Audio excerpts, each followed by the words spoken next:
이제 지표 4개 소개해 드리도록 하겠습니다. 지금까지의 것들을 싹 다 모아서 뭐 함수 한두 개 정도만 더 추가적으로 사용하는 거 바탕으로 작성하실 수 있고요.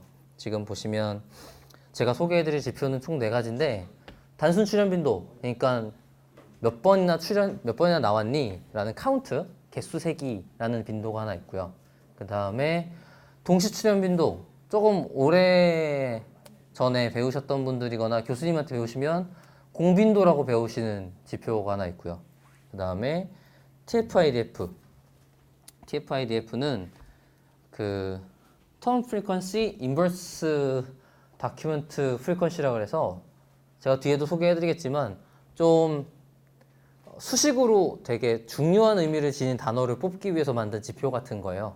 그런 게 하나 있고, 감성 분석, 이거는 사전, 뭐 어떤 나빠는 -1 같은 식으로 만들어진 감성 사전을 바탕으로 매칭을 해서 점수화해서 그거를 어떤 한 문장 내에 합산해 갖고 점수를 매기는 방식이 있는데 걔가 참 별로입니다. 그리고 더 기가 막힌 건 그 다음번에 더 나은 대안이 아직 없어요. 그래서 뒤에 실습할 수 있게는 제가 준비를 해드렸는데 한번 같이 해보시고 그 다음에 각자 판단하시면 도움이 좀 될 것 같습니다. 다 같이 한번 볼게요. 그래서 지금 포스 던 앞에까지 계속 작업해왔던, 물론 지금 리스타트 어쩌고 계속 하셔갖고 포스 언더바 던이라는 데이터가 없을 가능성이 굉장히 높습니다만 앞에 좀 돌아가시면 저희 명사랑 형용사, 동사만 남겨놓고 마무리한 데이터 만들어 놓으신 게 있어요. 그걸로 한번 작업하시면 도움이 될 것 같은데 저희 단순 출현 빈도, 단어 출현 빈도 계산하는 건 앞에도 보여드렸다시피 디플로이알 패키지에 count라는 함수가 있습니다. count. 그래서 그냥 count라고 함수 쓰고 sort t 하시면 빈도 크게 나타난 순으로 정렬해서 저희한테 결과를 출력해 줍니다. 지금 그 결과물을 보면 조금 슬픈 부분이 있는데 그게 뭐냐면 그룹이 정해진 채로 들어갔어요. count가. 무슨 뜻이냐? 어떤 사용자, 지금 보면 YSKO라는 사용자가 하다를 11번 말한 거예요. 그룹이 없었어야 전체 사용자 기준으로 카운트를 했을 텐데 지금 그룹이 걸려 있어서 사용자별로 카운트한 거 중에 최고값서부터 소팅을 다시 한 거거든요. 그게 뭔지 이해가 되실 것 같고, 그러다 보니까 세 번째 줄 깨다랑 하다를 많이 말하신 모 분께서 뭔가 특별한 의지를 얘기하신 것 같은데 뭔지 잘 모르겠고, 9번, 10번도 뭐 민주당이랑 정의라는 표현을 한꺼번에 4번씩 하신 거 보니까 뭐 정의가 살아있다 뭐 이런 얘기를 했다든지 아니면 정의가 죽었다 뭐 이런 얘기 하셨을 것 같습니다. 단순 출현 빈도는 이렇게 끝입니다. 앞에 거 다 알아서 지금 하는 거 이렇게 되는 거예요. 맞죠? 그렇다는 얘기는 우리 뭐 해볼 수 있냐면 형태소 분석기만 해서 나온 토큰화된 것까지만 갖고 해보기 있을 수 있겠죠. 그리고 명사, 형용사, 동사를 뽑았지만 형태소 정보는 유지한 채로 카운트해보기. 딱 봐도 다를 것 같아요. 그런 거 2가지 정도만 더 해보시면 이거 달라지는구나. 그러면 지금 내가 바라봐야 되는 데이터를 분석하는, 이 텍스트 데이터를 분석하는 관점에서는 어떤 방식을 써야지 괜찮지? 라는 걸 고민해 보실 수 있게 될 것 같아요. 형태소 정보를 붙인 채로 카운트하는 경우도 많습니다. 물론 다양성이 더 늘어나는 의사결정이라 데이터가 더 많을 때 하는 방법이기는 한데 적을 때는 떼고, 저는 형태소 분석하고 명사, 형용사, 동사 빼고 형태소 정보 떼어내고 그 다음에 한 글자짜리까지 다 버려요. 그러면 좀 더 정제한 채로 의미가 명확한 애들만 갖고 분석을 수행할 수 있는데 대신 좀 데이터를 많이 버리는 단점이 있는 거죠. 그리고 단순 출현 빈도는 역시 워드 클라우드 만들기가 짱인 것 같습니다. 무조건 이거 쓸 때 쓰는 거예요. 단순 출현 빈도는 이거 이후에도 계속 사용하는 지표이기는 합니다만 이 단순 출현 빈도만 가지고는 워드 클라우드 그리는 게 제일 좋은 것 같아요. 여기 제가 패키지 2개 소개해 드릴 텐데 하나는 워드 클라우드라는 패키지 그 자체고요. 이게 이제 웹상에 가장 많이 소개하고 있는 워드 클라우드 패키지입니다. 그리고 최근에 예쁜 거 나왔다고 많은 사람들이 소개해주고 있는 게 워드 클라우드 2라는 패키지가 있고요. 걔는 뭐 모양이라든지 색깔이라든지 더 많은 설정을 할 수 있는 패키지예요. 저는 이제 간단하게만 보여드려야 돼서 이렇게 진행을 했고, 지금 추가로 세팅해 놓은 게 있는데 그게 뭐냐면 쇼 텍스트라는 패키지고요. 얘는 글자체를 바꿔줍니다. 폰트를 바꿔줘요. 그게 다른 분들 중에도 이슈가 있었던 적이 한번 있어서 제가 한번 소개자를 넣어놨고, 지금 코드대로 동작하면 폰트가 변경돼서 출력이 될 겁니다. 아마 윈도우에서 그냥 출력하는 거 말고 윈도우에서 윈도우즈라는 함수가 있는데 걔를 출력하면 플란용 창이 새로 떠요. 그 다음에 이거 실행했을 때 폰트가 적용되는 이슈가 있어요. 그 지금 보시는 오른쪽 밑에 뜨는 차트에서는 폰트 변경이 안 되고 걔는 뭔가 명령어 연결이 다른 게 돼 있나 봐요. 걔 말고 윈도우즈라고 다른 새로운 창 여는 애가 있는데 걔로 잡으면 동작을 합니다. 그래서 앞에 거 전처리 한 거 가지고 워드 클라우드 각자 하나씩 만들어 보시면 좋을 것 같은데요. 색깔 넣는 거가 있는데 요거는 저 링크 하나만 같이 따라가서 볼게요. 어느 분이 R에서 사용할 수 있는 색상 팔레트라고 표현하는데 그렇게 돼 있는 패키지들을 모아놓은 패키지 소개 자료를 만들어 두셨어요. 그래서 이름을 달아놓고 걔가 어떤 색깔을 가지고 있다라는 걸 무지무지 막지막지하게 정리를 해놓으셔갖고 저 같은 디자인 알못 같은 사람은 제일 위에 거 씁니다. 그래서 아무거나 하나 제가 선택해서 적용해 본 거고요. 이거는 뭐 연보라색 같은 형태의 색깔이 진할수록 숫자가 커진다 같은 맥락으로 제가 반영을 한 것 같고요. 그래서 지금 위에 데이터 똑같이 만들어진 저희 댓글 데이터를 가지고 1번부터 7번까지가 지금 원래 우리가 앞에서 계속 해왔던 형태소 분석 진행하고, 이거 포스로 하라고 해놨는데 제가 그 IM 이케코 안 되시는 분들 계시잖아요. 그냥 시브포스 공구로 진행해주세요. KUNLP 패키지 쪽에 함수 사용하시면 됩니다. 그 다음에 뭐 명사만 한 글자 명사 지우고 카운트 하고 워드 만들고,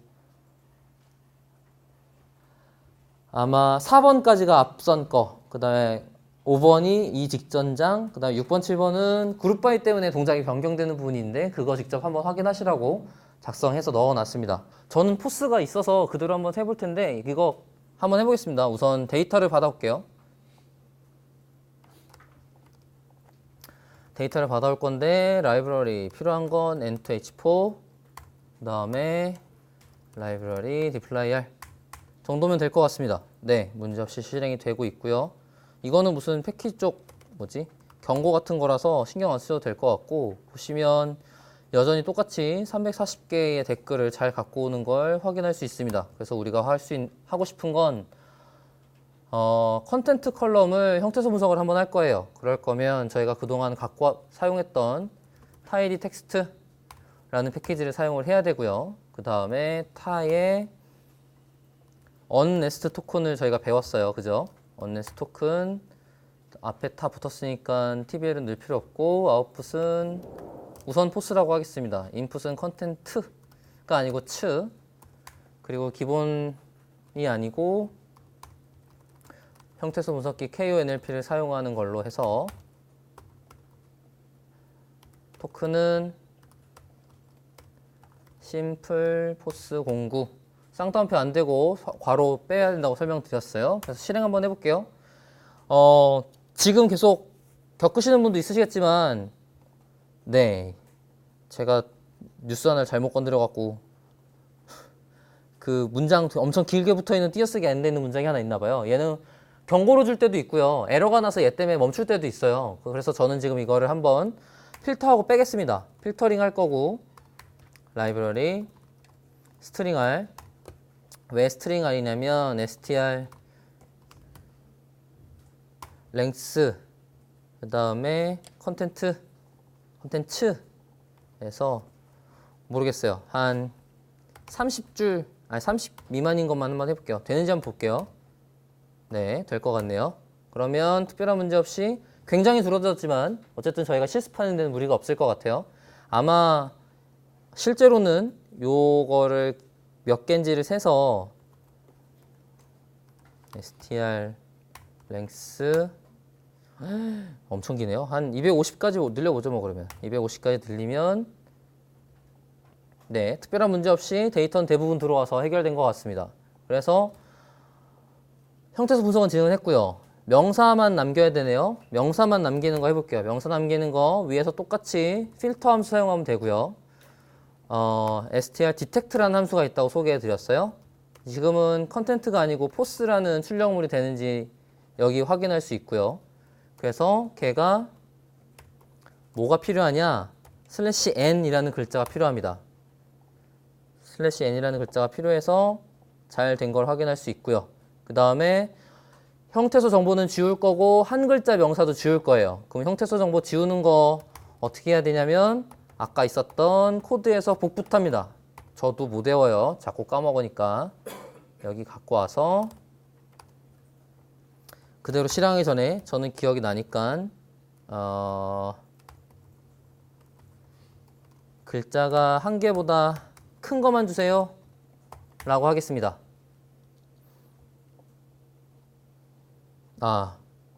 죄송합니다. 네, 팝스던으로 해야 되네요. 보시죠. 그러면 김 빠진 그다음에 슬래시 명사 붙어 있었는데 그게 떨어진 결과물이 됐고요. 뒤에도 마찬가지고 한 글자가 있으면 좋을 텐데 확인해 보려면 필터가 됐으니까 뮤테이트로 한다 안 해도 돼. 필터를 해보죠 뭐. 똑같이 하고 넣는 1 있는지 확인해 보면 될 것 같습니다. 아무것도 안 나오면 앞단에서 필터가 잘 진행이 된 거고요. 그래서 한 글자까지 제거를 다 했습니다. 그래서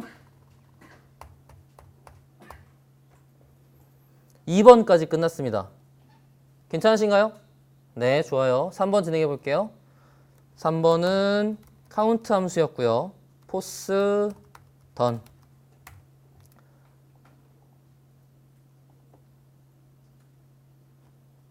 이상한 글자도 좀 있네요. 그리고 소트 t는 우리가 보기 편하려고 하는 거죠.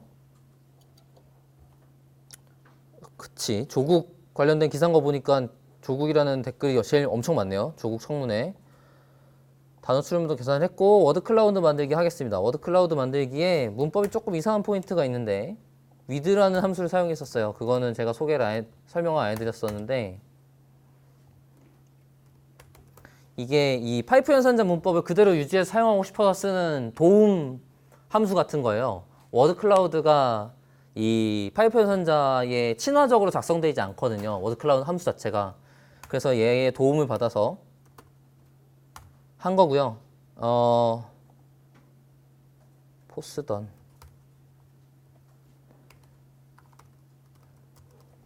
이 정도면 기본값으로 동작할 것 같습니다.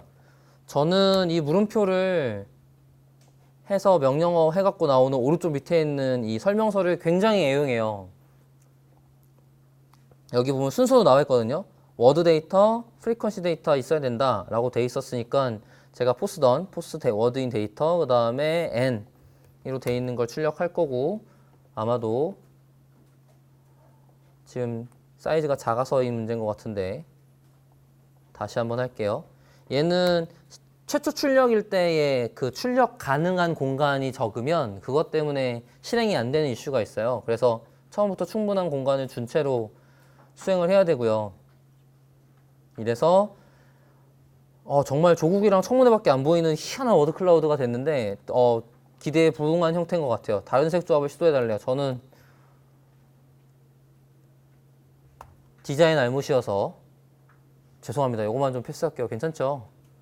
네, 감사해요. 그룹 바이 활용해서 각 연산면으로 단어 출연면으로 계산해달라. 이거 제가 잘못했네요. 죄송합니다.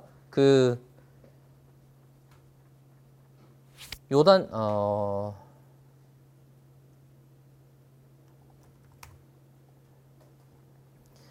유저 네임이라고 했어야 되는데 제가 지금 그 전에는 대통령 연설문으로 예시를 만들었었어 갖고 제가 변경을 다 못했었네요. 죄송합니다.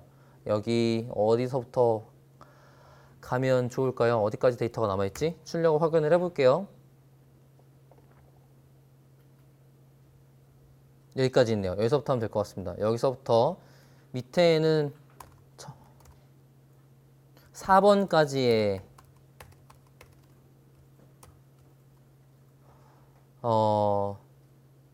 결과물이고요. 그래서 중간에 같이 쓰이는 공간만큼 뭐라고 할까요? 포스D라고 하겠습니다. 포스D. 포스D로 4번 결과물 만들 거고 다시 포스D에서 새롭게 출력을 할 건데 그룹 바이 해보겠습니다. 어떤 데이터인지 다시 한번 볼게요. 보면 그룹은 안 걸려 있고 유저네임이랑 포스던이 있는 데이터예요. 사실 그러면 포스는 없어도 되는 데이터니까 뺄게요. 우선 빼고 그 다음에 그룹 바이 뭘로 할 거냐? 유저네임별로 할게요. 라고 하고 단어 출연 빈도 똑같이 카운트네요. 카운트하고 포스던 소트 트루. 그러면 아까보다는 훨씬 적은 빈도에 네 그렇죠. 개혁이라고 열심히 말한 이분은 개혁을 7번 말했대요. 다른 분도 개혁이란 말을 했을 텐데 지금은 그룹 바이 때문에 합산해서 계산이 된 게 아니고 각 유저별로 계산을 한 거죠. 그렇게 하고 댓글에서 우리가 몇 번 사용했는지 확인해 주세요. 이건 제가 잘못 넣었네. 죄송합니다. 그냥 할게요. 어떤 거냐면 그 유저별로 한 번만 말했다고 가정하고 각 댓글에서 우리가 몇 번 나왔는지 확인할 수 있는데 그렇게 따지면 좀 더 지금에서 그냥 연속해서 보시죠. 여기서 필터 str 디텍트를 해도 되는데 지금은 포스던인 상태이기 때문에 바로 사용해 보겠습니다. 포스던은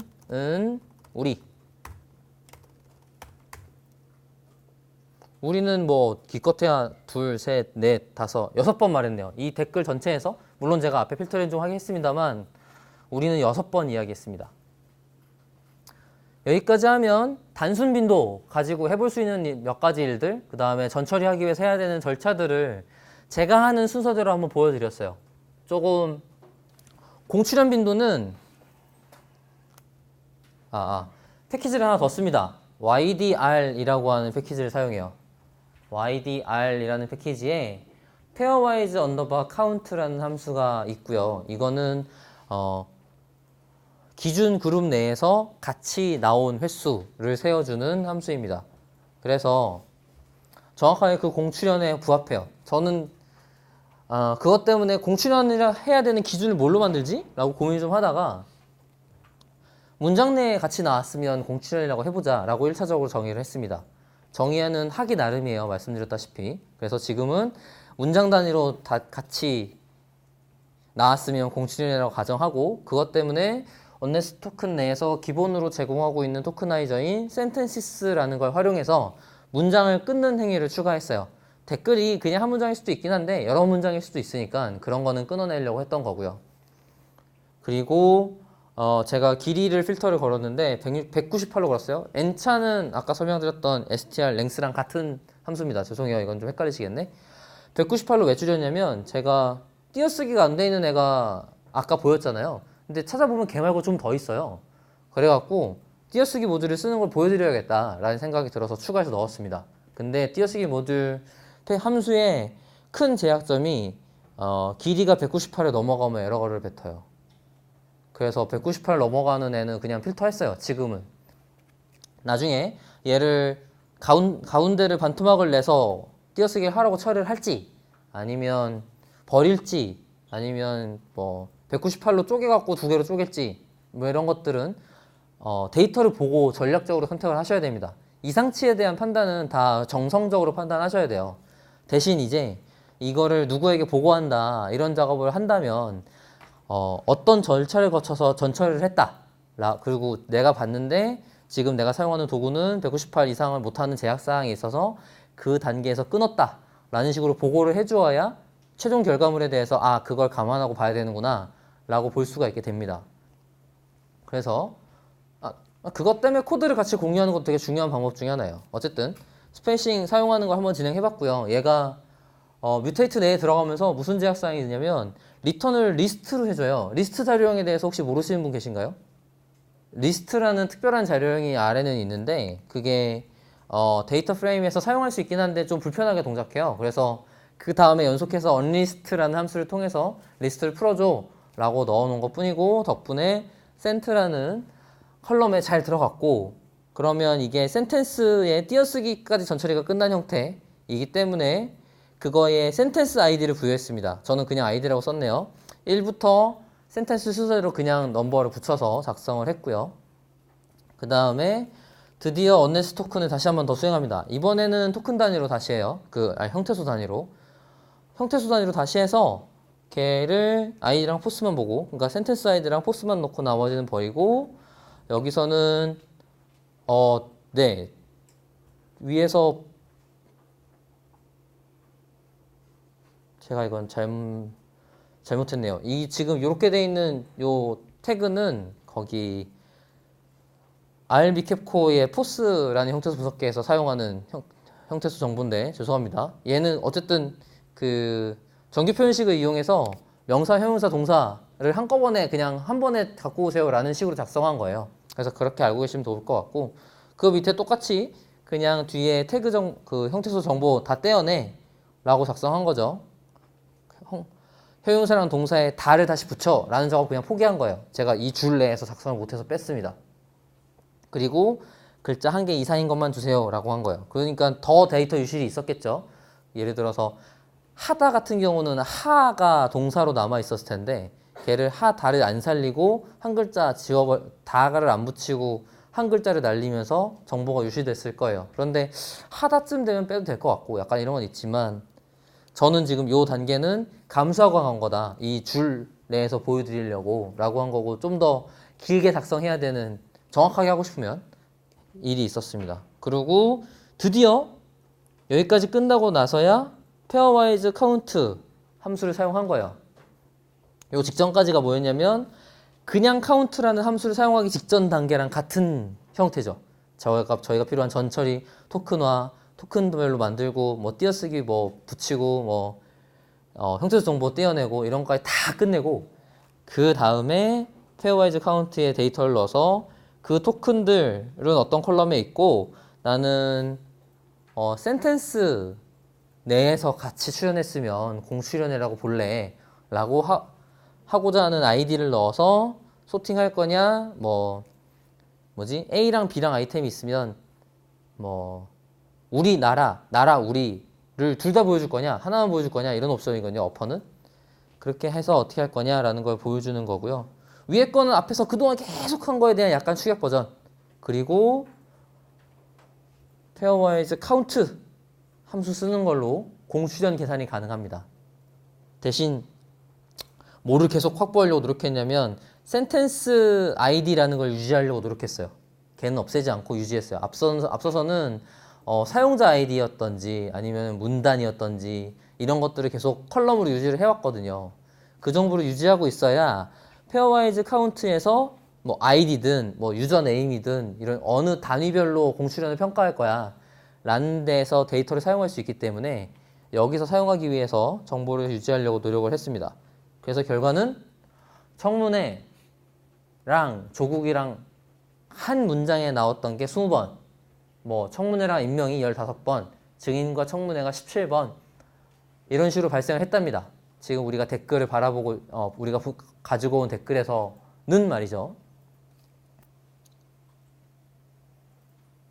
그렇게 해서 7,600개 정도의 페어가 있네요.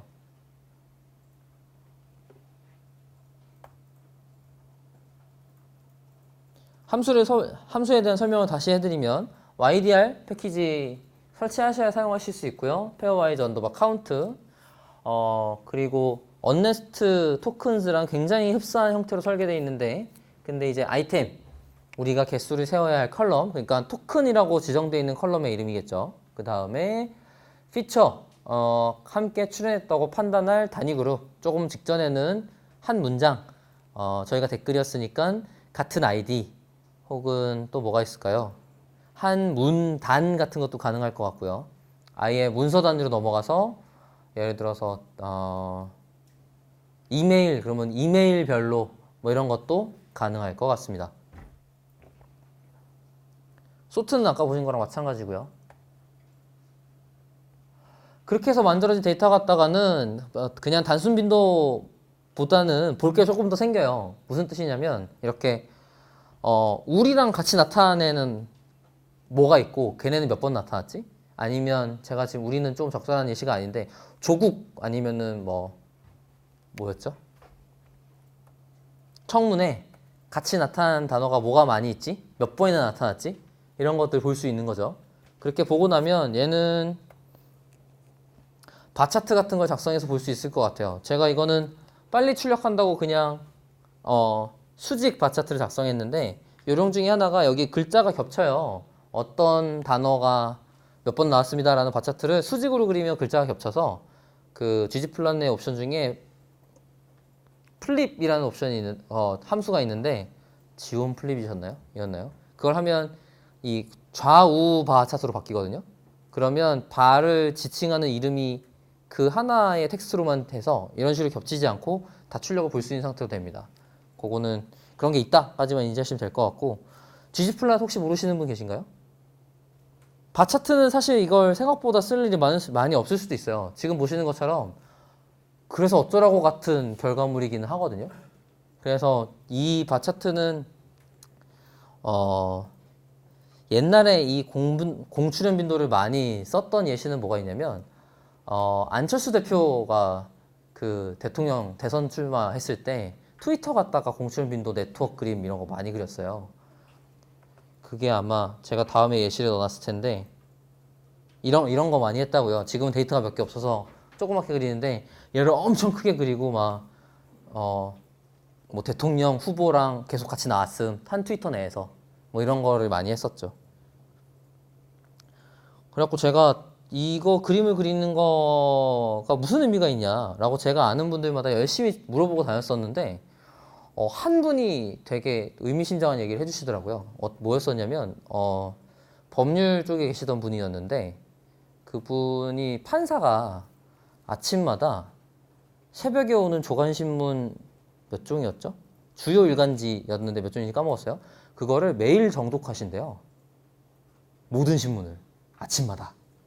그래 버리니까 모든 기사를 이렇게 공출현 빈도를 만들어서 네트워크를 그림을 딱 그리면 이제 자기가 봤던 사건들이나 이런 게 이미 사전 지식이 있는 상태에서 그걸 보면 아 오늘은 이런 게 이슈였구나 이런 게 한 번에 보이신대요. 그런 서머리용으로 쓸 수 있다는 거예요. 그렇다는 얘기는 뭐예요?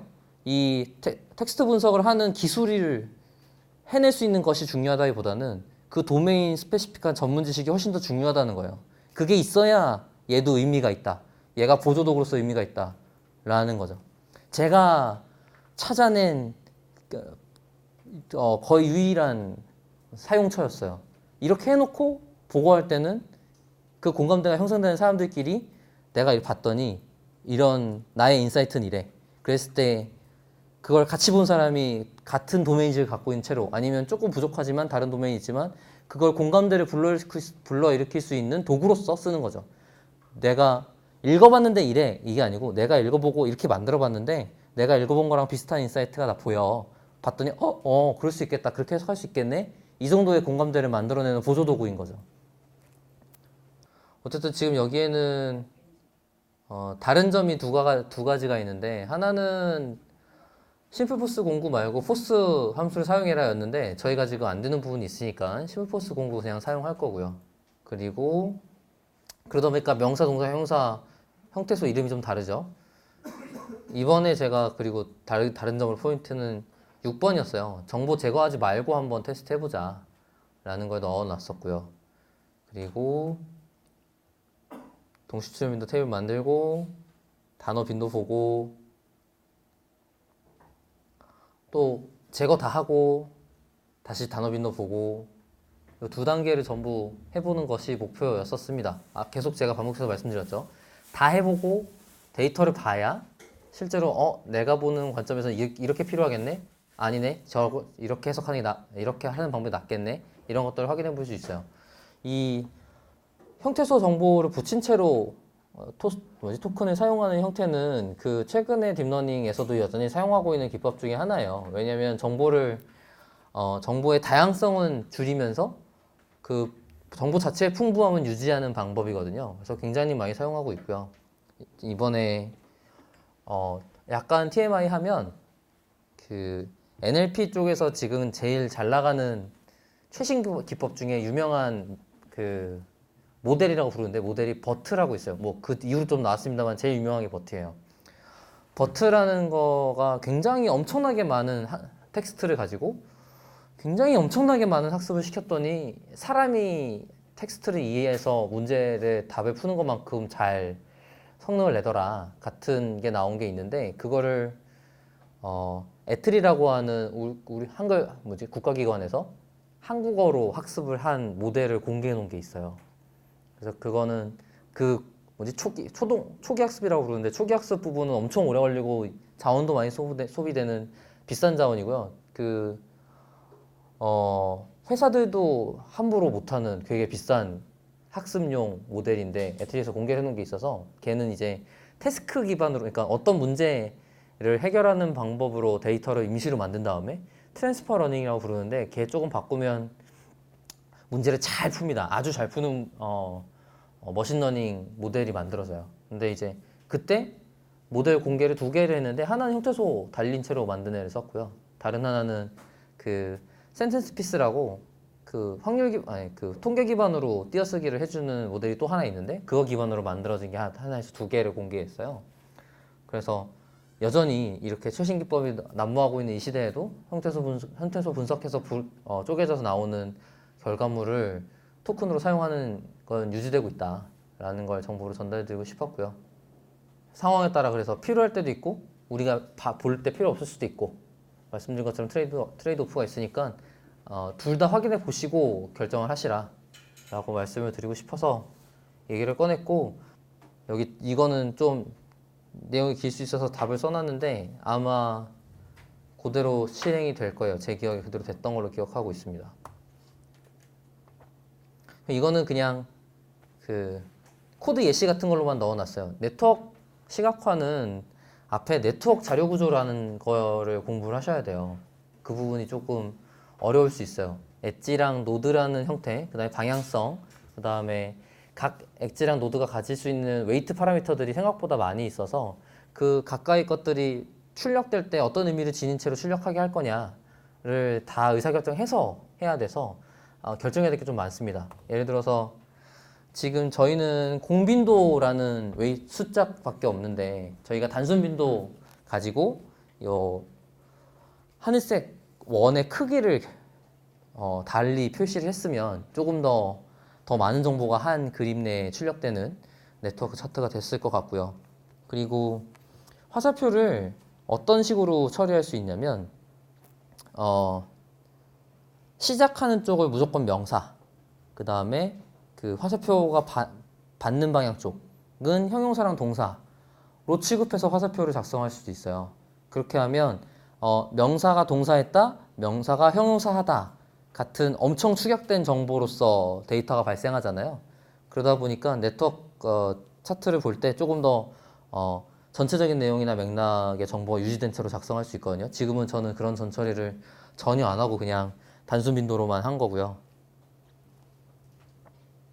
전에 이 명사랑 형용사, 동사를 순서를 지정해서 공빈도를 본 분석 사례 중에 제가 재밌게 본 거는 그 가요 가사를 그렇게 분석을 했더라고요.